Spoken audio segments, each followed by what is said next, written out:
Good morning बच्चों, कैसे हैं आप सब। आज हम कक्षा 6 में पाठ 3 विज्ञान में पदार्थों का पृथक्करण पढ़ेंगे। चलिए स्टार्ट करते हैं। पदार्थों का पृथक्करण मतलब कैसे हम पदार्थों को अलग अलग करना सीखते हैं। ठीक है। शीला गर्मी के मौसम में दोपहर में विद्यालय से घर आती है। थोड़ी देर पश्चात उसकी माँ ने उसे मीठा शरबत दिया जिसे पीकर उसे राहत मिलती है और वह पुनः अपने कार्य में जुट जाती है। जब बच्चों आप घर पहुंचते हैं स्कूल से तो आपको भी बहुत प्यास लगती है और ऐसे में कोई आपको ठंडा शरबत बना के दे दे तो बहुत अच्छा लगता है। अब शरबत कैसे बनाते हैं?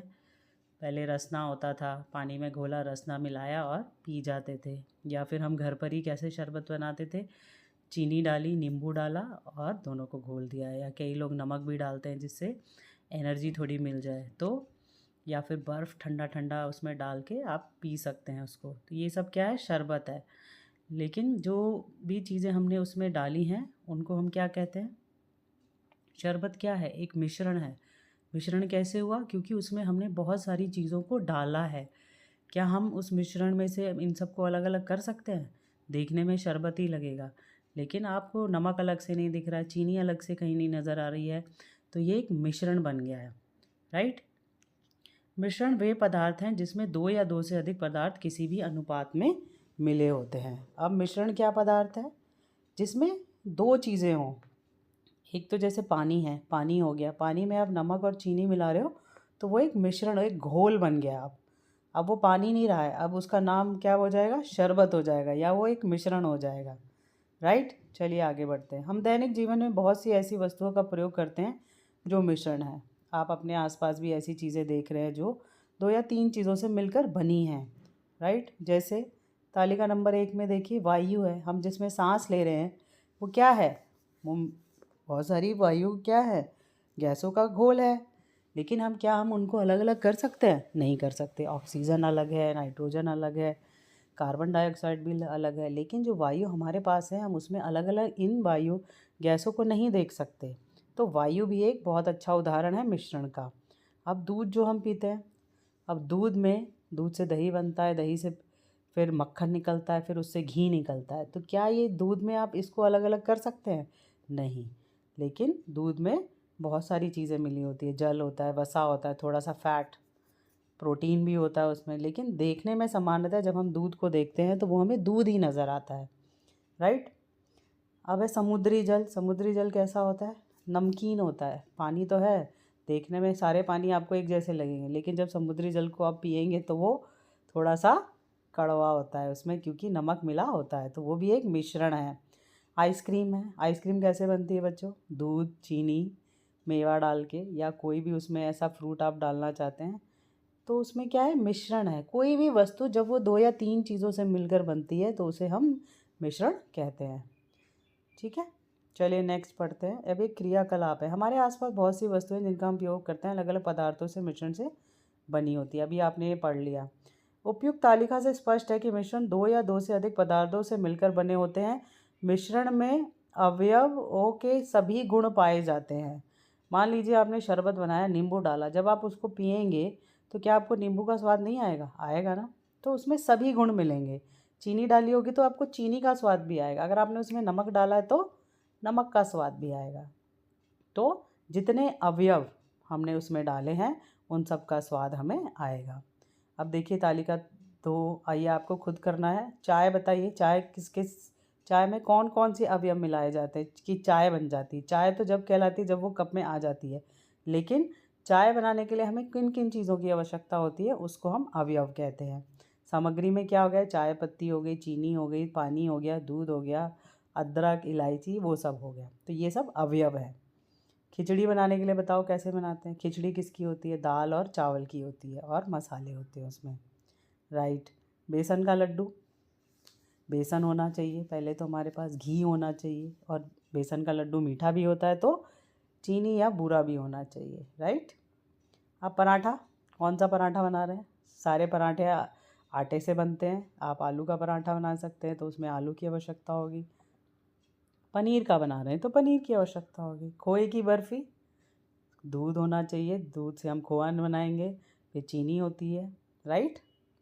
चलिए आगे बढ़ते हैं। शुद्ध पदार्थ। शुद्ध पदार्थ क्या होता है बच्चों? शुद्ध पदार्थ ऐसे पदार्थ होते हैं जिसमें कोई और अन्य पदार्थ नहीं होता, वो एक ही पदार्थ से बना होता है। जैसे सोना है, सोना जब हम उसमें कुछ और मिला देते हैं तो वो मिलावटी सोना हो जाता है, लेकिन जो 24 कैरेट का सोना होता है वो एकदम शुद्ध होता है। जैसे 24 कैरेट से 22 कैरेट आएगा, 22 कैरेट का मतलब उसमें कुछ ना कुछ मिलावट है, जो क्योंकि सोना जो होता है बट बहुत मुलायम होता है, इसलिए वो अकेले नहीं पाया जाता। उसको हम किसी के और के साथ मिलाकर उसको थोड़ा ठोस बनाते हैं जिससे जल्दी से वो टूटे ना। जैसे चांदी है, उसमें भी प्योर होती है, एकदम प्योर चांदी, उसके अंदर कोई मिलावट नहीं होती है। तांबा है, नमक है, शक्कर है, ये सब क्या है? बिल्कुल शुद्ध पदार्थ हैं। अगर इसमें ज़रा सी भी गंदगी या कुछ और मिल जाता है तो वो शुद्ध नहीं रहता है। शक्कर के सभी कण समान होते हैं। अब चीनी आपने देखी है, सारे कण एक जैसे अलग अलग होते हैं, कोई टेढ़ा मेढ़ा होता है क्या? नहीं होता है। इसी प्रकार नमक में भी देखिए, सफ़ेद रंग का होता है, बिल्कुल बारीक दानेदार होता है। तो एक दूसरे से लेकिन भिन्न होते हैं। शुद्ध पदार्थ में अपनी विशेषताएं होती हैं। शुद्ध पदार्थ भी तत्व एवं यौगिकों में बटे होते हैं। आगे पढ़ते हैं इसको हम उदाहरण के साथ। अब तालिका नंबर 3 में देखिए, कणों के प्रकार। शुद्ध पदार्थ कैसे होते हैं? शुद्ध पदार्थ में एक ही प्रकार के कण पाए जाते हैं, मिश्रण में 2 या 2 से अधिक। संगठन, इनका संगठन निश्चित होता है, राइट। इनका संगठन निश्चित नहीं होता है, इनका साइज जो है वो निश्चित होता है, इनका निश्चित नहीं होता है। अवयवों के गुण। अब जो अवयव हमने डाले हैं उसमें उनके गुण अलग से पहचान में आते हैं, लेकिन शुद्ध में तो कोई अवयव हम मिलाते ही नहीं है, इसलिए नहीं होता है। तो मिश्रण में अवयव इन पे निर्भर करते हैं, जैसे शरबत है, चाय है। पदार्थ की प्रकृति कैसी होती है? एक जैसे पदार्थ होते हैं, अलग अलग से नहीं दिखेगा। सोने का रंग एक जैसा ही होगा, कहीं से पीला कहीं से काला ऐसा नहीं होगा।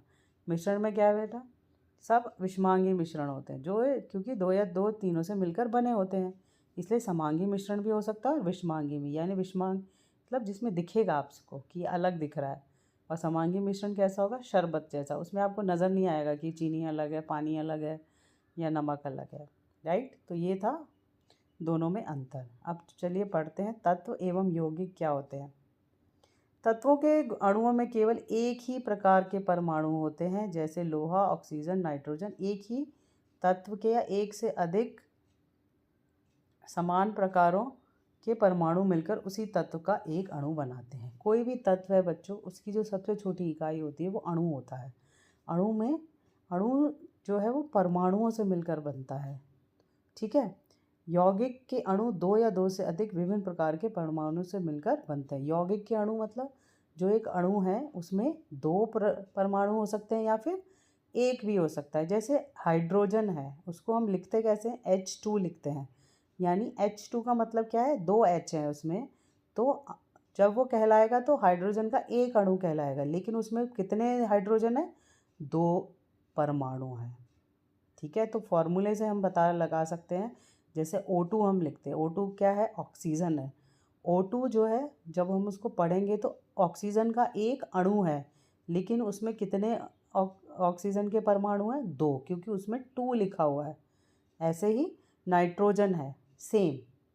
तो ये आपको देखना है कि तत्व जो है किससे तत्व अणु से बनते हैं, और अणु में ही दो या एक परमाणु या 2 से अधिक परमाणु पाए जाते हैं।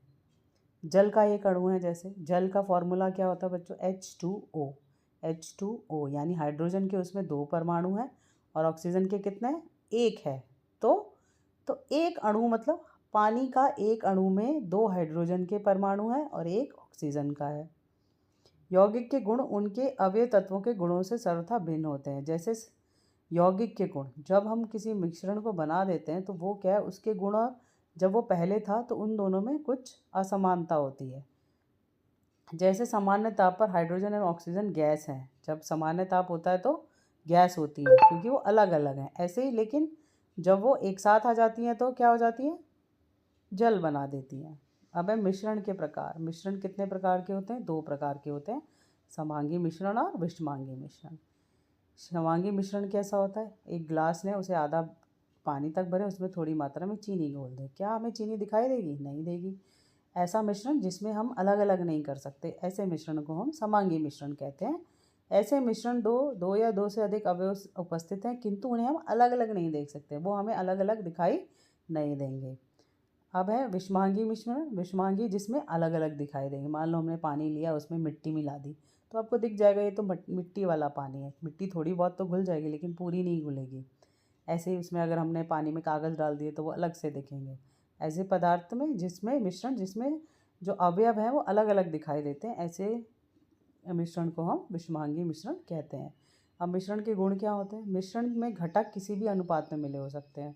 अब ये नहीं कि हम चाहें तो शरबत में ज़्यादा चीनी मिला लें, कोई कम चीनी मिलाता है, तो ये अनुपात अलग अलग होते हैं। मिश्रण में घटकों के अपने गुण विद्यमान होते हैं। जिस चीज़ को हम उसमें मिला रहे हैं तो वो अलग अलग से उसका स्वाद आएगा। एक शरबत से आप ये ध्यान रखिए, मिश्रण में अनेक घटकों को पृथक किया जा सकता है। कोई भी मिश्रण है उसे हम जितने भी उसमें अलग अलग उसको कर सकते हैं। मिश्रण के विभिन्न अवयवों के पृथक्करण की आवश्यकता। बच्चों, शुद्धता जीवन की आवश्यकता है। दैनिक जीवन मिश्रण से शुद्ध वस्तु प्राप्त करने पर अवांछनीय, अनुपयोगी और हानिकारक अवयवों को दूर करना आवश्यक है। यानी जो भी हमारे को मिश्रण मिला है, अगर उसमें कोई इम्प्योरिटीज़ हैं, गंदगी है, उसको हमें साफ़ करना है, क्योंकि जो शुद्धता है वो जीवन की आवश्यकता है। ऐसा ना हो कि हम कुछ गंदा घोल के पी लें, है ना। तो अगर कोई ऐसी चीज़ें होती है तो हम उससे अलग कर सकते हैं। आगे पढ़ते हैं, तालिका में देखते हैं क्या है। अब है बनी हुई चाय है। चाय की पत्ती को कैसे अलग करते हैं? हम उसको छान के अलग करते हैं, राइट। उद्देश्य जिसके कारण हम पृथक्करण कर रहे हैं, क्योंकि अब चाय को हम ऐसे नहीं पी सकते, उसको हमें अलग करना पड़ेगा। समुद्री जल है। अब जल की हमें आवश्यकता है, लेकिन उसमें नमक मिला हुआ है, उसे हम कैसे अलग करेंगे? तो उसको भी हम सुखा कर अलग कर सकते हैं। कच्चा तेल है, जैसे क्रूड ऑयल निकलता है, उसमें पेट्रोल, डीजल, केरोसिन सब होता है, लेकिन उसके घटक को जब हम अलग अलग करते हैं तो वो हमारे लिए उपयोगी होता है, राइट। प्रदूषित जल है वो हमारे पास, धूल या मिट्टी है, तो उसको भी हम क्या है अलग अलग कर सकते हैं, राइट। अब पृथक्करण का आधार, पृथक्करण की विधियाँ। अब अलग अलग करने का क्या है, कैसे कर सकते हैं हम अलग अलग? मिश्रण से उनके अवयव को पृथक करने की प्रक्रिया को पृथक्करण कहते हैं। मिश्रण से जो भी हमने मान लो एक शरबत बनाया, उसमें से हमें चीनी अलग करनी है, नमक अलग करना है, नींबू अलग करना है, तो उसको हम कहते हैं पृथक्करण, अलग करना। मिश्रण एक घटक से उस गुण का उपयोग किया जाए जो दूसरे घटक में ना हो। मान लो जैसे पानी है, या जैसे कहीं मिट्टी में हमें लोहा गिर गया है, तो हम उसको कैसे अलग करेंगे? हमें पता है कि जो लोहा है उसमें चुंबकीय गुण होते हैं, तो हम क्या चुंबक उसके ऊपर डालेंगे तो इतना सारा लोहा है वो अलग हो जाएगा, और जो मिट्टी है वो अलग हो जाएगी। मिश्रण से उनके अवयवों को पृथक करने के लिए मिश्रित अवयवों को विलेयता, चुंबक के प्रति आकर्षण और भार होता है। कुछ वस्तुएं जैसे मान लो हमारे चावल में कंकड़ गिर जाते हैं तो हम उन्हें बीन कर अलग करते हैं, या घास फूस गिर जाता है तो हम उसको फटक कर अलग करते हैं, क्योंकि जो चावल है वो भारी है और जो भूसा है वो हल्का है। तो जब हम उसको फटकते हैं तो भूसा जो है नीचे गिर जाता है, और जो भारी हमारा अनाज है वो हमें मिल जाता है। तो अब है ठोस पदार्थों को ठोस से अलग करना। ये तो आप सबने अभी मैंने आपको बताया, जैसे इसको कहते हैं ओसना या विनोइंग। अपने घर में अपनी माँ को सूप देखा है ना आपने, जब मम्मी सूप से गेहूँ साफ़ करती है तो फटकती है, उसको ऊपर नीचे करती है, जिससे क्या होता है जो भूसा है या गंदगी है वो उड़ जाती है, जो हल्की गंदगी है वो उड़ जाती है, और जो ठोस होता है वो हमारे पास गिर जाता है। ये देखिए, इसको भी कहते हैं ओसना। इसमें क्या कर रही है, ऊपर से डाल रही हैं हल्का हल्का, थोड़े थोड़े दाने नीचे से डाल रही हैं, और हवा चल रही है, तो हवा क्या है जो हल्के कण है उनको उड़ा ले जाता है, और जो अनाज है हमारा वो नीचे गिर जाता है। थ्रेशिंग क्या होती है बच्चों? आपने देखा है थ्रेशिंग, जिससे हम अनाज को निकालते हैं। खलिहानों में तुअर, धान के सूखे पौधों को पटक कर, जो भारी होता है, जैसे हम धान को अलग करते हैं भूसे से, तो उसको पटक कर अलग करते हैं, उसको कहते हैं हम थ्रेशिंग। बीनना, वो जो आपके घर का एग्जाम्पल मैंने आपको बताया था कि जिसमें आप हाथ से चुनकर अलग करते हैं, उसको हम हैंड पिकिंग कहते हैं, जो हमारी मम्मियाँ घर में करती हैं। बीनना, सीविंग यानी चालना, चालना मतलब छानना। आपने देखा होगा मज़दूरों को काम करते हुए, जहाँ पे कहीं पे घर बन रहे होते हैं, तो वहाँ पे आप क्या देखते हैं कि जो बालू होती है उससे उन्हें प्लास्टर करना होता है, तो बालू उनको क्या चाहिए, बिल्कुल महीन चाहिए होती है, तो वो एक बड़ी छन्नी से उसको छान देते हैं। छानने से क्या होता है, जो मोटे कण होते हैं वो बाहर रह जाते हैं, और जो बिल्कुल स्मूथ कण होते हैं, बिल्कुल बारीक, उसको नीचे गिर जाता है। या आप रोटी बनाते समय भी देखते हैं कि आपकी मम्मियाँ घर में आटे को छानती हैं, क्योंकि जो मोटा आटा होता है वो निकल जाता है और जो बिल्कुल महीन आटा होता है वो हमें मिल जाता है। इसको कहते हैं चालना। अब है सब्लिमेशन। सब्लिमेशन बच्चा क्या होता है? आपने अपने घरों में नैप्थलीन बॉल्स देखी हैं जो कपड़ों को कीड़ों से बचाती है? गोल सफ़ेद रंग की मोटी सी बॉल्स होती हैं जो आपने देखा होगा मम्मियाँ आपके किसी बेड के अंदर जहाँ भी ऊनी कपड़े रखती हैं तो उसके अंदर रख देती है जिससे कीड़े मकोड़े हम उन कपड़ों में ला लगे। ऐसा क्यों करते हैं? जो नैप्थलीन बॉल्स होती हैं वो थोड़े दिन बाद आप देखते हैं छोटी छोटी हो जाती हैं, तो सीधे ही ठोस से क्या है वो गैस बन जाती है। इसको हम कहते हैं सब्लिमेशन। कुछ महीनों बाद गोली छोटी हो जाती है और गायब हो जाती है। ऐसा क्यों होता है? क्योंकि जो नैप्थलीन सामान्य ताप पर वाष्पीकृत हो जाती है, यानी वो उड़ जाती है, गैस में बदल जाती है। कांच की पतली प्याली में कपूर और साधारण नमक लिया है। अब एक कीप जिसमें फ़िल्टर लगा है। अब एक ये देखिए प्याली में, देखिए उल्टी प्याली है, एक सीधी है। उसके अंदर क्या डाला है इन्होंने डाला है नमक और कपूर। कीप की पतली नली के सिरे पर थोड़ी भीगी हुई रुई। अब रुई ऊपर लगा दी उसके ढक्कन पर। अब प्याली को चित्र भांति रखकर गैस पर गर्म करें। मिश्रण से धुआं ना उठने लगे। आप क्या देखते हैं? यह धुआं कीप के ठंडे भाग तक पहुंचने पर ठोस कपूर में परिवर्तित हो जाता है। इस प्रकार कपूर मिश्रण से अलग किया जा सकता है। ये जो ऊपर लगा हुआ है कॉटन, इस पे जाके क्या है कपूर एकत्रित हो जाता है और जो क्या था साधारण नमक था वो नीचे ही रह जाता है। इस तरीके से हम बिल्कुल ठोस चीज़ कैसे हल अलग कर सकते हैं? ठोस वाष्प होके सीधे रुई पे जाके टकराएगी और ऊपर ही रह जाएगी और नमक नीचे रह जाएगा। अब है सेडिमेंटेशन, तल छट्टीकरण और निथारना।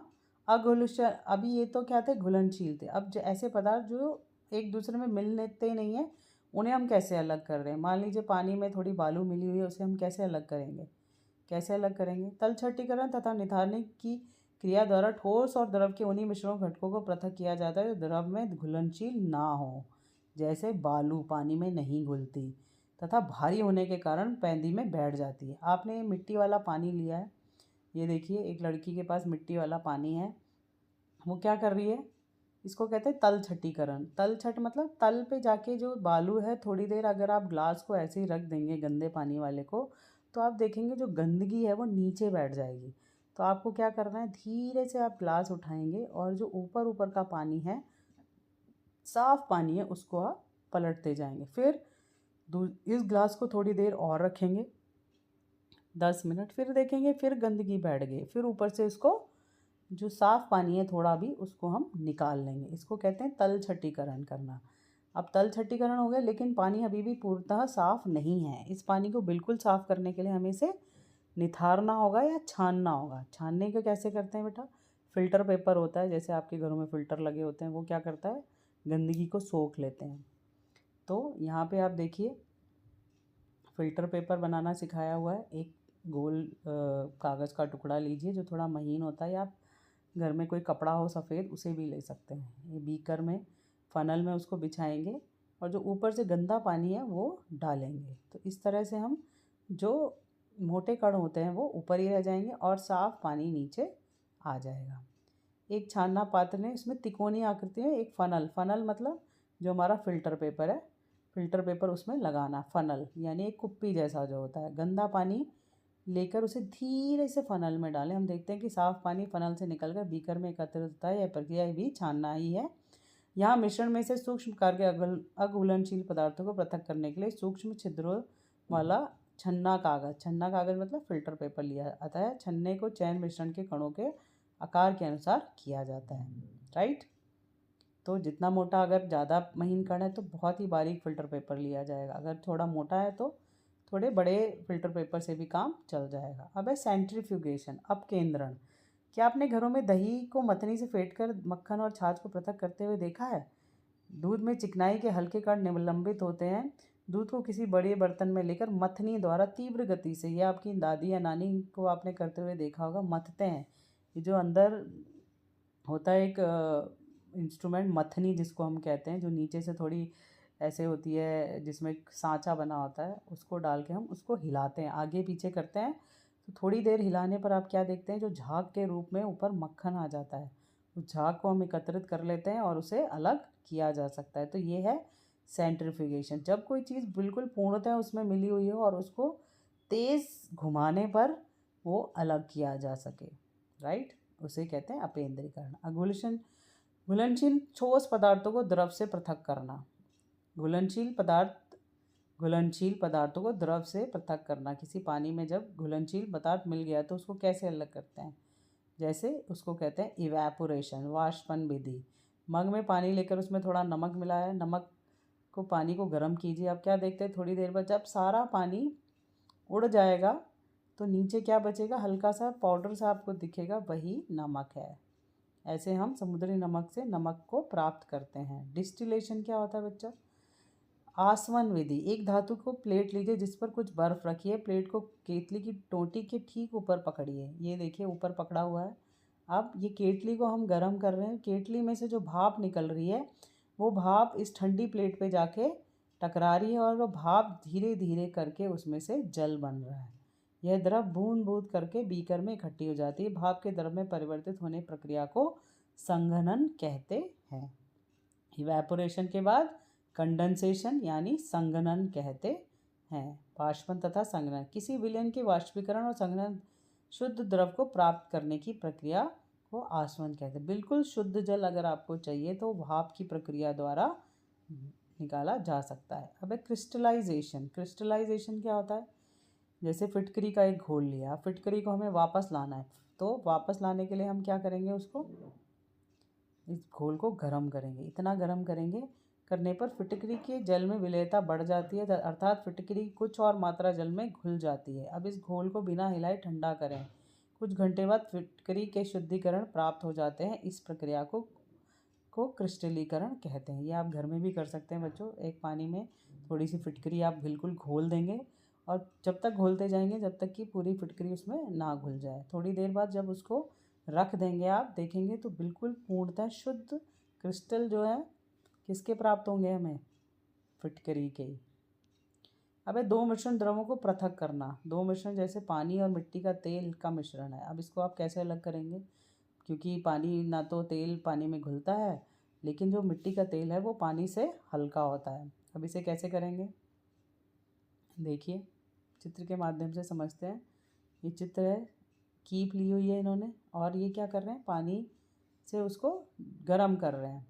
पानी, मिट्टी का तेल पानी से हल्का होता है इसलिए पानी के ऊपर रहता है। वह पृथक्करण कीप के स्टॉक कॉर्क को खोलें और निचली परत में एकदम द्रव को एक बीकर में निकालकर एकत्र करें। एकत्र किया द्रव पानी, कीप में बचा द्रव मिट्टी का तेल। आप देखेंगे केवल 1 या 2 बूंद पानी ही मिट्टी के तेल में शेष बचा रहता है, बाकी पानी मिट्टी के तेल से पृथक कर लिया गया है।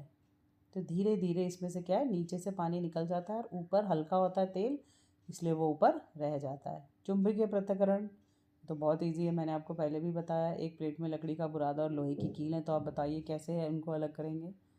यस, उसके ऊपर जब हम चुंबक को फहराएंगे तो चुंबक से जितना भी लोहे की कील या सुई है वो सब चिपक जाएंगे और लकड़ी का बुरादा नीचे रह जाए। कई बार आपने देखा घर में जब कारपेंटर काम करता है तो जो लकड़ी के छिलकन हैं या कीलें हैं वो सब मिल जाती है, तो वहाँ से कील को कैसे अलग करना है, चुंबक के द्वारा। चुंबकीय गुण है क्योंकि लोहे में, इसलिए उस पर देखिए कील सुई सब चिपक जाती हैं, जो भी लोहे से बनी चीज़ें हैं।